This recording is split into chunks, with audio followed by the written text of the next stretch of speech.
Oh, hello. Welcome back to Steve's Build Life. Good morning. It's another day working on the cabin here in the shop, and it's been a minute, but I'm getting ready to take the thing apart and haul it to Kentucky, and there's a few things that I need to get done first.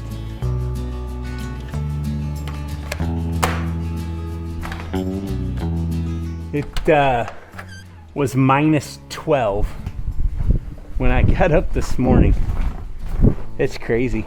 Look at how the snow started melting off the woodshed here. We did get about a foot of snow. That truck outside is my daughter's boyfriend.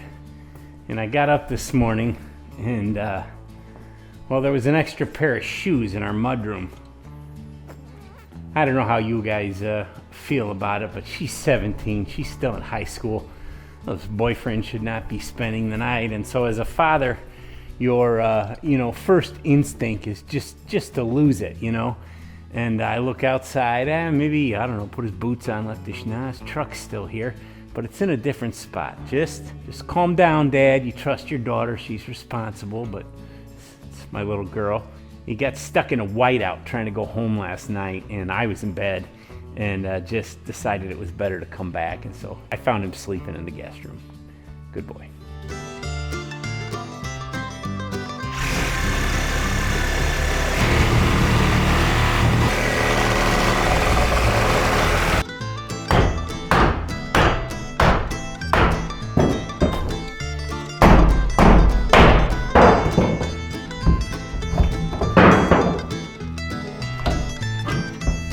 Taking your hard work apart.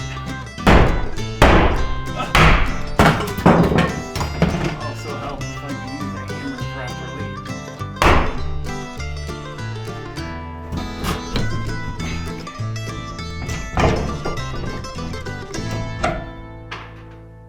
Well, here we are. This opening is for my window unit. It'll do both heat and air conditioning. And I put it here because I got this big overhang out here over top of the porch. You just got basically a hole in the wall. You slide a cabinet in there, a little prone to leak. But this way we'll put it in, trim it on the outside, blah, blah, blah. I made the opening, there's a comedy of errors going on here. I made the opening the same size as the unit itself. And I decided afterwards I'd like to make it like 2 inches bigger each way, so that I can trim it inside and out and slide the unit in there after that's done.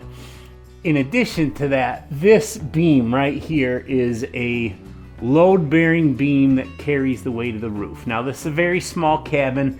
Kentucky, we don't get a ton of snow. There's not a lot of snow load. It's back in the woods, so wind load isn't even a thing. Not a big deal, but this is the biggest point load in the whole cabin. I'm gonna put a header in there and just drop the whole thing down.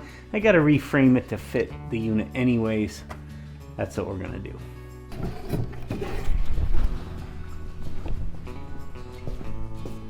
Okay.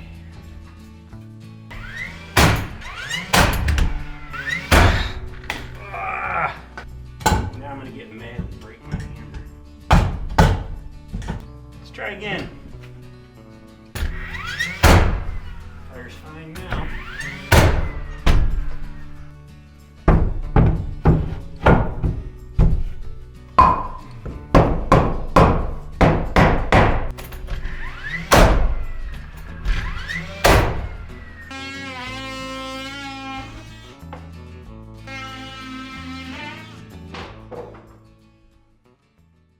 I did this wrong again. But I caught it in time here. Let's go to the other side. Well, how many of you caught this before I did?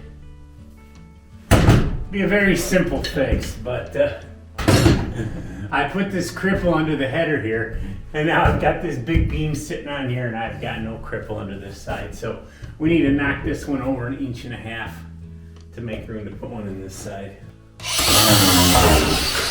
Whew, I want to take one of those down the back of your shirt. All right, let's do it again.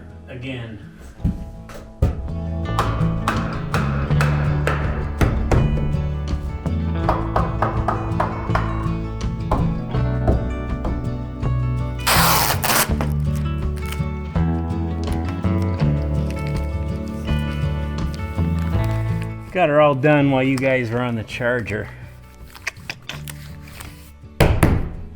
Like it never happened. Hey, would you like to stay in this cabin when it's done? Do you want to stay in one of our other cabins that are already done? There are links to our Airbnb listings in the description below. See you there.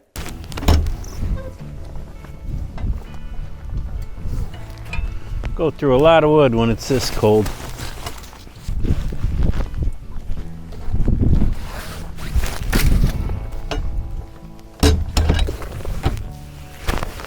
Man, I can't wait to get back to Kentucky. It'll be quite a bit warmer there.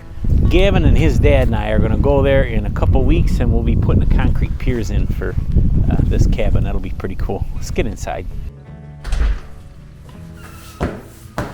Whew. I'm going to work on this. I keep calling it a mechanical closet. I'm not even totally sure why. Maybe because the mechanicals go in it. All this stuff in the way.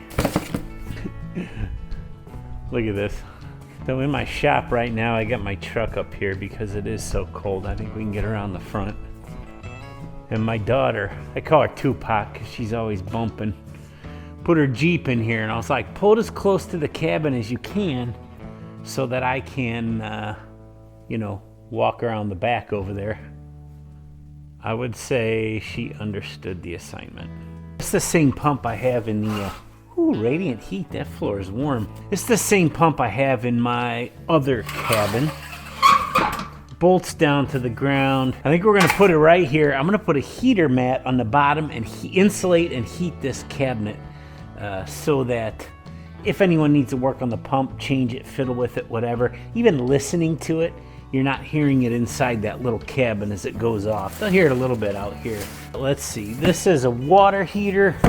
It's water filter, double water filter, and I think this is like a 40 micron coarse filter. I think I'm gonna mount it in prior to the pump so that the water comes in, takes the big particles out, we don't send them through the pump. Then we're gonna go through this wall into the house, and I'll show you what we're gonna do on the inside. So in here is the kitchen, and right outside this window here is that mechanical closet. It comes to about right here. So what I'm gonna do is cut a hole through so that the water lines can come through here into the water heater. We're gonna mount the electric panel out there as well so that the electrical runs and everything will stay out there, but they'll be short to the water heater because that takes a lot of power to run those electric water heaters. This here, I was gonna mount under here to keep it warm, but like I say, I'm gonna have a heat mat in there and cut a hole in here. This will be a countertop right here with a sink under the window, a little fridge, and then I'm just gonna have a curtain, open it up, and the mechanicals will be in there. I may put that out there so that when you're changing it, sometimes you spill some water, and rather than spilling it all over the kitchen floor, we can spill it outside. That's kind of the purpose of having it out there. So I think I'll probably take this back out. Let me show you guys how we're gonna do it inside. Hopefully you guys can see without chopping my head off, but I want to show you the floor. A lot of people, including my own family, have been asking how this is gonna work. This center section of plywood is not tongue and groove, and it comes out. And this floor deck is in two sections, and the floor joists run side to side. So over here is the bathroom, over here is the kitchen. So in that mechanical closet, the electric home runs, there's not gonna be very many, it's not a very big cabin, as well as the water lines are going to come into the kitchen, under the kitchen cabinet, and they can go under the floor over here into the bathroom. So we've got a toilet, a little mini sink for this wall, and a shower in there. And in the kitchen, it's just gonna have a sink. So there will be a drain line for the sink running under the floor here, and then the whole bathroom will tie together under the cabin. Some, within the floor structure, some down below a box and insulate it. The water pipes, we will insulate at the bottom of these joists. They'll run right under the subfloor, come up here and feed the entire bathroom. Most of it done in the wall. So obviously we can't run pipes, between two sections that need to come apart. So we may drill some holes ahead of time here, but mostly I want to know what we're up against so I can take the right things when it's time. All right, so water heater in there. I think pre-filter, pump, post filter for afterwards. We'll just hang up there. And then this is the electric panel. This is just a 100 amp panel. It's like a 20 space box. That's more than enough for in here, except that this pump will take 2 spaces. Water heater, the one we did in the other 2 cabins, wound up taking like 8. I think that this will take 4 for that one. And then we'll probably have a dedicated line for the heater, air conditioner, outlets, and lights. Maybe 2 outlets to the kitchen's on its own. So 2 outlets, lights, heat and air, pump. It's only like 9 spaces. That's like one side. So plenty of room for expansion. I think this is going to have like it'll have doors on it, insulated doors, and we'll put like a partition wall. You know, maybe just like this to keep the water and the electric kind of separate from each other. So if you're changing your filters, even though this has a cover on it, will make a big mess. I think that's good for now. We might start insulating this and start building the doors, but realistically, some of that stuff's probably better done in Kentucky. I don't know if we've taken a look at this bathroom lately. This will be kind of cool. You know, I've got a shower base that is the exact width of this area right here. So we'll have shower control right here in this wall. Then I have a sink. I'm not kidding you. It's about this wide. And it's going to fit right here. I think it will actually go like a couple inches into the shower base area. So curtain, obviously, instead of a door. Or we'll have to like cut the door on the sink. It's just a little wall-mounted deal. And then we'll mount the commode right here. Boy, if you are much taller than me, you might have to leave the door open so your feet can go out. Here, because right in front of this wall is going to be a love seat. I've actually got it sitting out here that we're going to keep in the cabin. So you can't open a door or it's going to hit the couch. You certainly can't open it in or you'll hit the toilet. So we're going to make a barn door that slides down the back. I've got some old doors. Those will be pretty cool. I'll show them to you. Let's take a look at the doors now. So I've got a bunch of rental properties that have these old doors in them, and I've been saving most of them. And these ones in particular I wanted for the cabinet. They got this really cool crown molding on it and this textured glass here. This door is pretty cool. And so I've been using them in a lot of the projects. I got 2 on my wife's chicken coop, 1 on the outhouse. We've got some in Kentucky we've used. I had them in the escape room. You know, we used them as doors. Like we're gonna do here and put them all over. This cabin in particular has a front door in the corner there by the Jeep and a back door over here onto the patio. So I'm gonna make a frame for these, clean them up. We're gonna make them a functional door front and back, and then I've got some without glass, and we're gonna hang it like a barn door over the bathroom opening. Let's get this one cleaned up.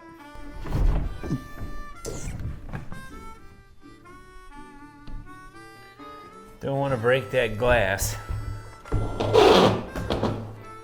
So the house that this came out of, either Walnut or May Street. That's what we call the 2 rentals.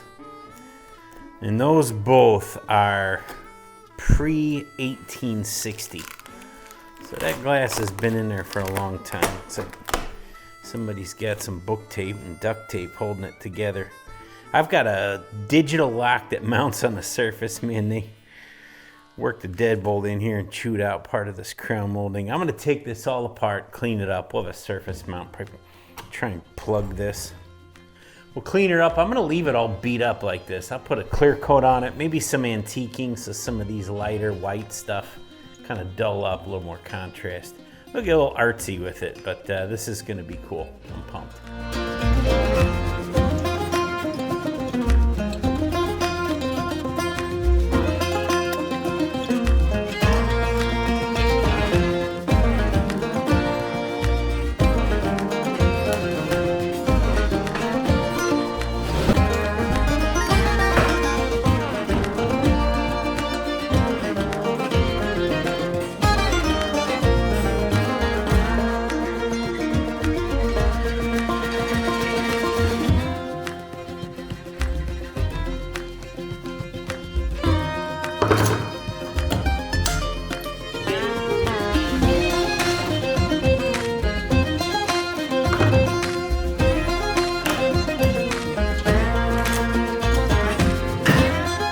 here where this handle came off, there's a lot of junk. It looks like somebody forced the deadbolt in there. We've got the original handle, the original keyhole. They come in these, I don't know what you call them, cartridges. It's like a whole unit here that's got the key in it and everything. This one has since given up the ghost, and it looks like someone tried to kick the door in. So I think what I'm gonna do is run this through the table saw against my better judgment. I was gonna use a track saw, but with the crown molding and this bead detail, I can't get it to sit on here properly. So we're gonna zip it through the table saw, enough to get the hinge lines off that side, because I'm gonna put flush mount hinges onto the door trim, I think. But either way, I gotta get into some better wood. So I might wind up gluing a strip down both sides, clamping it up, hitting it with the door. This is gonna be very involved just for a door, but it'll be cool. It's -12 out, what do we got to do?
That turned out pretty good. I'll put the weather stripping and hardware and everything on when we get there.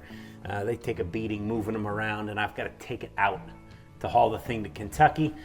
Speaking of which, I'll be leaving here 1 week from tomorrow with Gavin and his dad. We'll be putting the concrete piers in on the site where this cabin will go. And when I get back, we're gonna take this sucker apart and we'll get it to Kentucky. So tune in. It's gonna be a bear. You can watch and laugh as we try to take this apart and not knock all the lights and garage doors down. Should be a good time. I hope you'll come along with. Thanks for watching.